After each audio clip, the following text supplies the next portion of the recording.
En noviembre de 1973, el Pioneer 10 emprende viaje hacia las estrellas.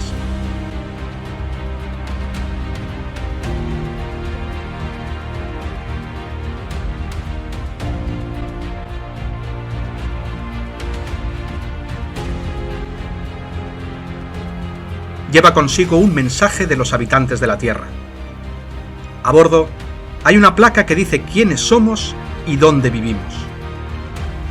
El Pioneer abandonó hace tiempo el sistema solar y nadie sabe si alguien recibirá su mensaje. ¿Es posible que existan civilizaciones avanzadas en otros planetas? Poder contactar con ellas es una de las aventuras más apasionantes del hombre. Pero, ¿pudiera ser que se haya realizado en el pasado este esperado contacto? ¿Es posible que astronautas de otros mundos nos hayan visitado ya? ¿Es posible que hayan dejado sus tarjetas de visitas aquí, en la Tierra? Pero es un fenómeno viejísimo que además es obvio porque si, como sospechamos, muchas de estas civilizaciones, si no todas, proceden de nuestro espacio interestelar, de la galaxia o de otras galaxias, pues obviamente hay civilizaciones muy antiguas, que han podido visitar la Tierra hace miles de años y que siguen visitándola, ¿no? Could it be that ancient structures throughout the world were designed to function together as part of a massive energy grid? And did the architects intentionally leave behind information for us to find once we had the technological knowledge to recognize the system? But why? What were the alien architects trying to tell us? Mi nombre es Juan Jesús Vallejo, soy periodista, escritor y el director de los especiales de periodismo de misterio en Caracol Radio. Nos cuentan los antiguos textos sumerios que aparecieron en la biblioteca de Nínive que hace miles de años llegaron aquí a la Tierra unos seres a los que se llamó Anunnaki, los hijos del dios Anu, los que bajaron del cielo a la Tierra. Recogiendo esos textos, por cierto, que es la primera escritura de la humanidad, la cuneiforme, recogiendo esos textos que fuimos visitados hace miles de años por seres de otros mundos. Y esto no solamente pasa aquí, sino por ejemplo también en el antiguo Egipto. ¿Queréis saber más de esos visitantes de la antigüedad? No os perdáis. Para no pocos investigadores de la historia, han llegado a la conclusión que hemos sido visitados en la antigüedad por seres extraterrestres procedentes de otros planetas. ¿Por qué han llegado a esa conclusión? La historia de su llegada hace miles de años formarían parte de las tradiciones y el folclore de todas las civilizaciones del globo.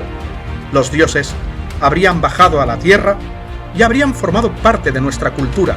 Se recogerían en antiguas leyendas, en hallazgos arqueológicos, en construcciones arquitectónicas aparentemente imposibles de realizar por los métodos convencionales de aquella época.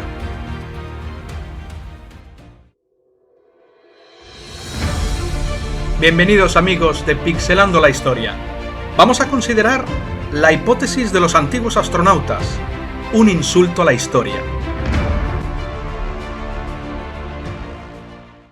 Aproximadamente a mediados del siglo pasado y en adelante, surgieron varios libros hechos por investigadores que apoyaban, o por lo menos se inclinaban, a la denominada hipótesis de los antiguos astronautas. Estos argumentaban que la arqueología convencional no podía explicar cómo construyeron, elaboraron, idearon algunas de las construcciones y objetos que salpican toda la Tierra habitada, y en consecuencia, la explicación se la debemos a la ayuda de seres espaciales. En los años 60 del siglo pasado, esta tesis dio pie a un sensacional bestseller mundial que presentaba una idea totalmente nueva de la historia humana. El libro se titulaba El regreso de los dioses. Aquí en España llegó a titularse Recuerdos del futuro, y su autor era el controvertido suizo Erich von Däniken. En palabras de su autor, él comentó en una entrevista realizada por la BBC: con este libro quise demostrar que este planeta ha sido visitado varias veces en la antigüedad por seres extraterrestres. Esas visitas del espacio se introdujeron en antiguas religiones, en mitologías y en restos arqueológicos. ¿Pueden estas extrañas líneas del desierto peruano de Nazca ser pistas de aterrizaje de naves espaciales? ¿Esculpieron los nativos imágenes de sus visitantes? ¿Serán estas pinturas rupestres retratos de antiguos astronautas? ¿Representan estas estatuas trajes espaciales? ¿Describe esta piedra descubierta en el Templo de las Inscripciones en México a un viajero del espacio instalado en su cohete? ¿Esta figura de un texto maya lleva una vestimenta moderna espacial? ¿Estas estatuillas del Japón representan más viajeros espaciales? ¿Qué explicación tienen estas piedras que muestran seres grabados contemplando las estrellas con telescopios? ¿Es tan exacto este mapa del siglo XVI que solo pudo realizarse copiando fotografías por satélite? ¿Y las enormes estructuras del mundo antiguo? ¿Ayudaron los astronautas a construir las pirámides? ¿Elevar piedras en Stonehenge? ¿Las estatuas de la isla de Pascua? ¿Y las complicadas edificaciones de Sacsayhuamán o Machu Picchu? Estas son las preguntas que von Däniken y otros autores contestan de forma desconcertante. Si están en lo cierto, podemos ir rompiendo los libros de historia. Se han vendido más de 100 millones de ejemplares en todo el mundo de este libro. El éxito y la popularidad de esta hipótesis se han infiltrado en las creencias de numerosas personas y a través de Internet. Tanto es así que el famoso Canal de Historia popularizó una serie de documentales dirigidos por Giorgio Tsoukalos y von Däniken llamada Alienígenas Ancestrales.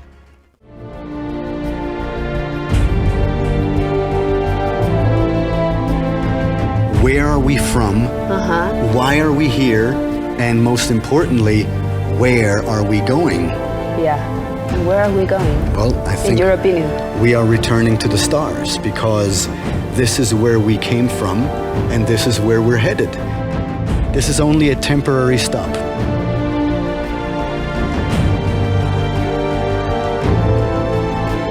Hola mis amigos de Dish Mexico. Please tune in to an all-new season of Ancient Aliens, Alienígenas Ancestrales on History. Y aunque estas teorías han sido rechazadas por historiadores y científicos, evidentemente han sido aceptadas por el público. ¿Por qué es tan popular esta idea? Carl Sagan, famoso astrónomo, estudió el tema de los antiguos astronautas. Él responde: somos seres pensantes. Nos gustaría mucho comprender cómo se ha formado el mundo. Buscamos lo extraordinario, y estas teorías, si fuesen ciertas, tendrían un interés apasionante. ¿Que nos han visitado seres de otros mundos y que crearon nuestra civilización y que se emparejaron con seres humanos? Para mí, francamente, es más difícil emparejarse con un extraterrestre que con una petunia. Pero reconozco que esta teoría tiene su fascinación, si fuera cierta. En esencia, el historiador no es que se oponga a la llegada de civilizaciones procedentes del espacio. Sería aceptable e interesante. Lo que el historiador insiste es que no solo no hay pruebas de la llegada de estos seres, sino que convencionalmente todas las pruebas arqueológicas se pueden explicar mediante el ingenio humano, la cultura y el folclore de aquella época.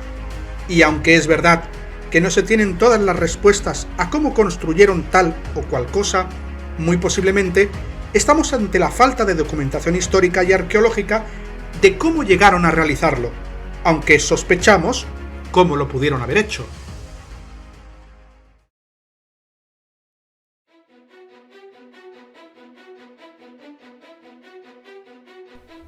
Los monumentos más impresionantes del mundo antiguo son las pirámides de Gizá. Durante mucho tiempo han sido una fuente de misterio. Los apoyadores de la hipótesis del antiguo astronauta afirman que tienen datos asombrosos sobre esta construcción. Por ejemplo, von Däniken afirma: la Gran Pirámide es un testimonio visible de una técnica que nunca ha sido comprendida. Hoy, en este siglo, ningún arquitecto podría construir una copia de la pirámide de Keops, aunque tuviera a su disposición todos los recursos técnicos del mundo. No sabemos casi nada de cómo, por qué y cuándo se construyeron las pirámides. Esta es una montaña artificial de 146 metros de altura, con un peso de 31 millones de toneladas, 2.600.000 bloques gigantescos de piedra que se cortaron en canteras, se elevaron, transportaron y encajaron al milímetro. Las pirámides, como tantas otras maravillas, surgió de la tierra, por así decirlo. Pero es que no necesitamos hacer otra pirámide. No hay registros actuales de que algún arquitecto haya querido hacerla y no haya podido conseguirla. Apoyaríamos la teoría de los astronautas si no viéramos que la Gran Pirámide es la culminación de una serie de construcciones previas y de una larga tradición llamada ensayo y error. 200 años antes, al borde del desierto, al oeste del Nilo, se construyeron las primeras tumbas de los faraones. Eran cámaras subterráneas llamadas mastabas, construidas con ladrillos de barro, adobes secados al sol. De esas sencillas tumbas surgieron las primeras pirámides. La primera fue la de Saqqara, la pirámide escalonada del rey Djoser. La pirámide de Djoser fue al principio una simple mastaba con cámaras funerarias y pasajes subterráneos. Luego se construyó encima una pequeña pirámide escalonada en lo alto y después una segunda mayor, de lo cual resultó la estructura que vemos hoy. Este había de ser el modelo de las pirámides posteriores. El diseño de esta pirámide debe su resistencia a los contrafuertes que en el interior se inclinan hacia el centro. Pero la siguiente pirámide que construyeron no tuvo tanto éxito. En Meidún, otra gran pirámide surgió en el desierto. Lo que vemos son unas ruinas. Solo se conserva el núcleo central. Su estructura estuvo una vez cubierta por una pirámide escalonada que a su vez se revistió para darle forma de auténtica pirámide. Una teoría es que estos revestimientos exteriores se derrumbaron de pronto, dejando el enorme montón de escombros que aún se ven alrededor del eje central. De este desastre, los arquitectos egipcios sacaron valiosas conclusiones para la técnica de la construcción. En la siguiente pirámide, la mitad superior se hizo menos pendiente, conservándose este ángulo menos agudo en otra construida a continuación. La pirámide de Djoser es la primera pirámide que se construye con piedras a gran escala. Esto se deja ver con facilidad porque los primeros bloques de piedra tienen el tamaño de los típicos ladrillos de adobe. Según fue avanzando la construcción, sin embargo, los obreros del faraón fueron cogiendo confianza con el material y de haber comenzado a trabajar con sillares de 20 centímetros de altura, se terminó pasando a otros de medio metro de altura y un peso de 500 kilos. Esa progresión continuó según se fueron construyendo más pirámides, hasta alcanzar su punto máximo en la pirámide de Kefren, donde el peso medio de los bloques es de 3.000 kilos, media tonelada más que los sillares de la Gran Pirámide. Nunca se volvieron a construir pirámides con bloque de semejante tamaño. Dispuesto el terreno, señaladas las trazas del edificio y asegurado el suministro adecuado de sillares, podían comenzar a llegar los bloques. De modo que cuando se construyó el grupo de Gizeh, los egipcios tenían el conocimiento acumulado de 200 años de tradición y la experiencia del error humano. Sin embargo, según von Däniken, sigue habiendo cosas que requirieron una tecnología muy avanzada. Él pregunta: ¿con qué fuerzas, con qué máquinas, con qué recursos técnicos nivelaron el terreno rocoso? Efectivamente, los arquitectos habrían nivelado el terreno con notable exactitud, pero había una fórmula sencilla de hacerlo. Se inundaba el terreno con agua. Luego se perforaba desde la superficie del agua, que lógicamente estaba perfectamente recta, hasta una profundidad dada igual en todos los puntos. Se drenaba después el agua y se cortaba la roca hasta el punto extremo de la perforación, quedando una superficie plana y nivelada. Otro problema.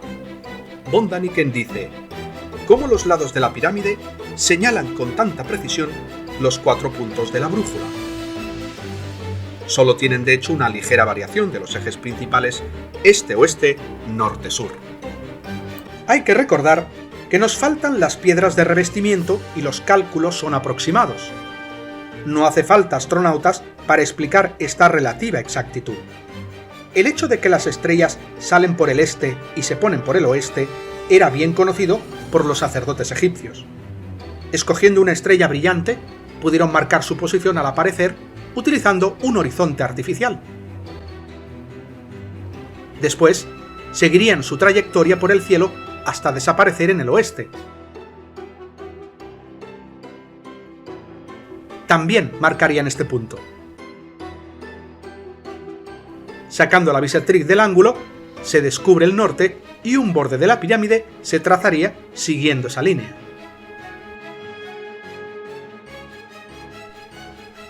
Tampoco es difícil técnicamente conseguir un borde recto. Con precisión los bordes de la pirámide.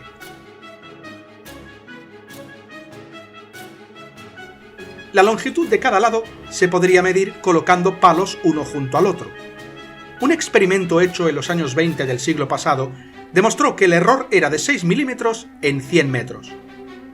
Los matemáticos egipcios eran lo suficientemente buenos para medir con exactitud. Pero, ¿tenían conocimientos más avanzados? Según algunos apoyadores de la hipótesis de los astronautas, la altura de la pirámide multiplicada por 1000 millones nos da la distancia de la Tierra al Sol. Pero esto realmente no es verdad. La pirámide tiene 146,7 metros.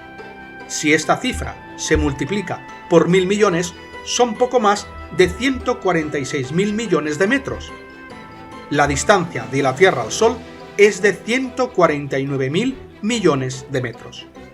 No se da la exactitud que habría de esperarse de una civilización espacial. Con los números se puede jugar a todo. Si se multiplica la altura del monumento a Washington por 0,04, se obtiene la distancia a años luz a Alfa del Centauro, la estrella más próxima a nuestro sistema solar. Dice usted que hay una explicación para la construcción de las pirámides. Yo conozco esa explicación de los arqueólogos y la sigo poniendo en duda. Por cierto, yo no digo en mi libro que las pirámides las construyeran extraterrestres. Digo que es probable que los extraterrestres suministrasen conocimientos y utensilios a nuestros antepasados para que les resultara más fácil construirlas.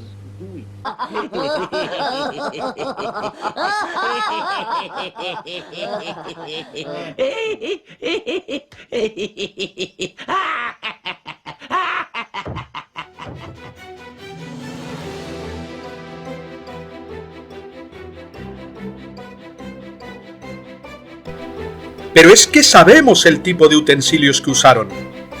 Estos sencillos escoplos de cobre, hoy expuestos en el Museo del Cairo, ¿les parecen instrumentos de una tecnología extraterrestre? Aquí hay cuerdas que, según von Däniken, no existían. Se han encontrado enterradas grandes cantidades cerca de las pirámides.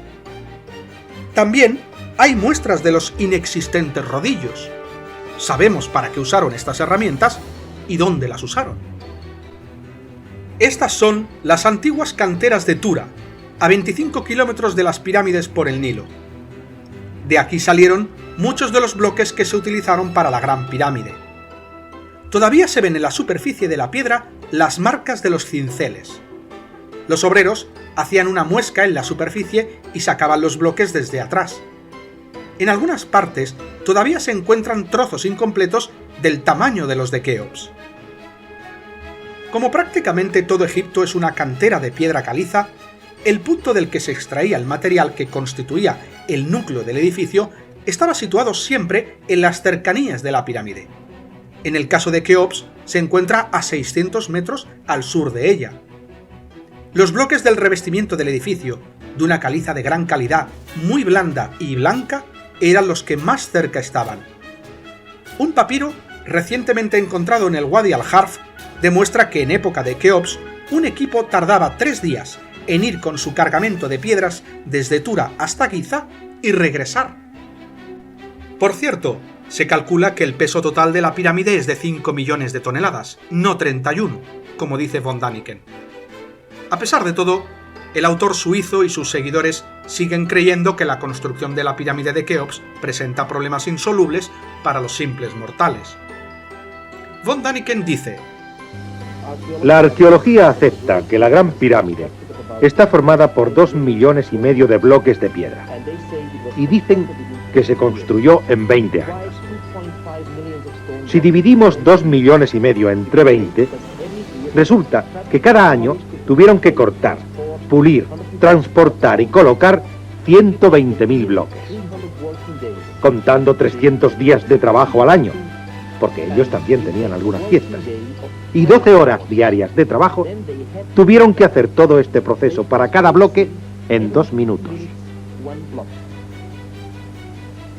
¿Aún con nuestra tecnología se puede hacer eso hoy? Disculpamos a Däniken el error que se ha cometido en atribuir 20 años al reinado de Keops. Hoy sabemos por la arqueología y la cuenta del ganado que se efectuaba para contar los años en el antiguo Egipto que Keops gobernó 27 años, no 20. Así los cálculos matemáticos de tantas piedras por año aún tienen que disminuir. Incluso hoy, con útiles y métodos muy sencillos, 1 o 2 hombres pueden romper fácilmente una piedra del tamaño de las utilizadas en las pirámides. Cuando se les pidió a unos obreros que lo hicieran, tardaron 15 minutos. La piedra se rompe fácilmente y por lo general en líneas muy rectas. Los egipcios incluso podían utilizar cuñas de madera, pero el principio es el mismo. En el antiguo Egipto, 10 hombres podían cortar 12 bloques en una semana y sacarlos sin gran dificultad de la cantera. Con 2.000 hombres se producirían 120.000 bloques cada año, la cifra necesaria para construir la pirámide al ritmo previsto, reconociendo el aumento de 7 años más del reinado de Keops. Después, había que transportar los bloques de piedra por el Nilo hasta el lugar de la construcción. Sabemos por las pinturas murales que entonces como ahora, los egipcios utilizaban grandes barcos para transportar las piedras. Cada cuadrilla tardaba aproximadamente un mes en transportar su cota de 12 bloques hasta el Nilo y cruzarlo. Para trasladar los bloques por tierra, usaron una especie de trineo de madera como este del Museo del Cairo. En estas pinturas se ve a las cuadrillas transportando cargas como esta estatua en trineos similares. Un hombre echa agua o aceite por debajo para minimizar la fricción. Para elevar las piedras, una de las teorías es que usaron una serie de rampas que rodeaban la pirámide. Equipo de unos 12 hombres serían los responsables de subir los bloques que ellos mismos habían sacado de las canteras. Arrastrados sobre rampas de pendiente mínima, bien mediante tiros de bueyes, bien mediante grupos de trabajadores, tanto en Giza como en Meidún, en Dashur y List se han encontrado restos de esas rampas. Por su parte, los papiros matemáticos contienen ejercicios donde el escriba ha de calcular la pendiente y la cantidad de ladrillos necesarios para construir rampas de diferente inclinación. Incluso hay un volumen aún más reducido si tenemos en cuenta el saliente de roca de la llanura de Giza que contiene la base de la pirámide, dejado allí precisamente para disminuir el esfuerzo y el tiempo de la labor constructiva. Aún reducimos más la cantidad de bloques. En un año, tan solo con 2.000 hombres pueden subir 120.000 bloques con una buena organización, cosa que, por ejemplo, von Däniken deja a un lado. El historiador Heródoto de Halicarnaso, del siglo V antes de la era común, indica que los egipcios usaron máquinas. Una de las máquinas más comunes utilizadas en el Egipto rural de hoy es el sharduf, utilizado para sacar agua para la irrigación. Una sencilla modificación y con ella se podía levantar los bloques. Por supuesto, los egipcios entendieron este principio. El pulido de los bloques se consiguió con métodos igualmente simples. En sus pinturas, los egipcios se ven como albañiles utilizando un invento llamado varilla de nivelación. Se estira una cuerda entre las varillas que reposan en la piedra. Una tercera varilla del mismo tamaño se desliza por encima para detectar cualquier irregularidad. El suave acabado no es debido a tecnología extraterrestre, sino al cuidado y al ingenio. Un detalle muy interesante de las fechas aparecidas en los grafitos de las pirámides es que mencionan las 3 estaciones del calendario egipcio, gracias a lo cual sabemos que la construcción de la tumba real se trabajaba durante todo el año y no solo durante los meses de la inundación, como se ha sugerido a menudo. Del mismo modo, tampoco es cierto que trabajaran un centenar de miles de personas a la vez en la llanura de Giza, y tampoco que fueran esclavos. Las pirámides fueron construidas por funcionarios al servicio del Estado que se les pagaba un sueldo y se les proporcionaba alojamiento. Los recientes hallazgos arqueológicos realizados en Giza así lo demuestran. Al sur de Giza, por fuera del recinto que agrupaba a las 3 tumbas reales, se están excavando el poblado de los constructores y su necrópolis. El primero es un conjunto planificado de dormitorios, panaderías, centros de procesado de alimentos y fundiciones de cobre distribuidos a lo largo de 3 calles paralelas. Junto a ellas parece haber un centro administrativo y otro de almacén. Se calcula que en total, en estos edificios pudieron haber descansado a diario un total de 5.000 personas, que son las que teóricamente se necesitan para el trabajo en la pirámide. Separado apenas un centenar de metros hacia el oeste se encuentra el cementerio de estos mismos trabajadores, repartido entre la cima de una colina y su parte baja. En la parte superior se enterraron los mandos intermedios de los trabajadores, en mastabas decoradas, mientras que en la parte inferior lo fueron los capataces y trabajadores normales, dentro de tumbas con una gran variedad de pequeñas estructuras. El estudio de los restos humanos encontrados en el cementerio demuestra que se trata sin duda de los trabajadores de las pirámides, pues presentan en la columna y las extremidades los desgastes típicos de las personas que trabajan con grandes pesos. Más interesante si cabe es saber que estos obreros contaron con un servicio de atención médica a su disposición. Los esqueletos encontrados con huesos rotos que se soldaron bien alineados, así como la presencia de cuerpos con extremidades amputadas, pero cuyos dueños sobrevivieron con buena salud a la cirugía, solo pueden explicarse mediante la presencia de médicos entre los trabajadores. Los restos de alimentos procesados contienen una relativa abundancia de carne, lo cual indica que estos trabajadores recibían también un suplemento alimenticio que les ayudaba a realizar sus tareas. En total, repartidas por todo Egipto, pudo haber un total de 17.000 personas trabajando de forma directa en la construcción del complejo funerario de Keops. Se trata de una cifra muy importante, comparada con el total de la población de 1.600.000 personas, calculándose reflejo de la relevancia económica, social e ideológica de las pirámides.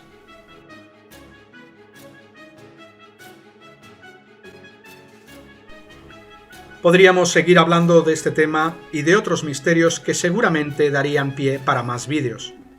Las tesis de la hipótesis de los antiguos astronautas se basan en inexactitudes, distorsiones de la verdad, hechos no relacionados y falsas similitudes. Niegan el ingenio y la capacidad del hombre y se basan en pruebas falsas. Estas teorías serán interesantes, incluso atractivas, pero no están respaldadas por pruebas sólidas. Las construcciones del pasado no nos hacen pensar en extraterrestres, y sí mucho en la capacidad e inteligencia de nuestros antepasados.